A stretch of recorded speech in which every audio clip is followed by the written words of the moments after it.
కొంతమంది రాజకీయంగా కేసీఆర్ గారు పెట్టిన భిక్షతో ఎన్నికైన వాళ్ళు పిచ్చి కూతలు కారు కూతలు కూస్తున్నారు.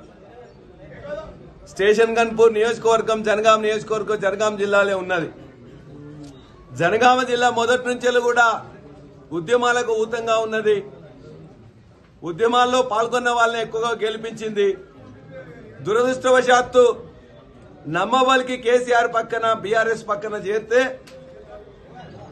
కడియం శ్రీహరిని ఆ నాయకులు ప్రజలు కలిపి గెలిపించింది.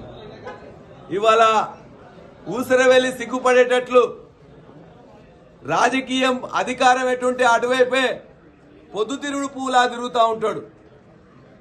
ఆ పొద్దుతిరుగుడు పువ్వు ఆ ఊసరవెల్లి నిన్న కేసీఆర్ గారి మీద, కేసీఆర్ గారి కుటుంబం మీద, కేటీఆర్ గారి మీద, కవిత గారి మీద ఇష్టం వచ్చినట్లు అవాకులు చివాకులు వెళ్ళిండ్రు.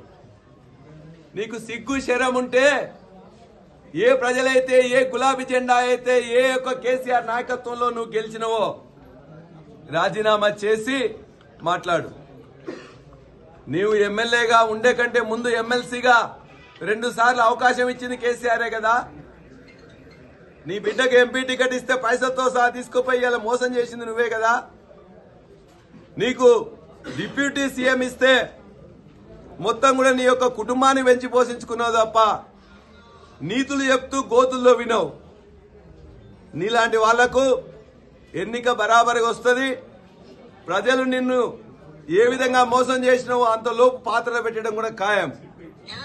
ఇవాళ కేసీఆర్ గారు పక్కన ఉన్న 11 సంవత్సరాలు కేసీఆర్ అంతా ఇంత అని చెప్పేసి రోజు పొగుడుడే, కేటీఆర్ గారిని పొగుడుడే, అందరి వెంటబడి పొగిడి నియోజకవర్గానికి ఏమాత్రం పని చేయకుండా వస్తున్న పనులు కూడా అడ్డుకొని కనీసం 40 ఏళ్ల రాజకీయం అంటే ఒక్క డిగ్రీ కాలేజ్ తెచ్చిన మొహమా నీదని అడుగుతున్నాం.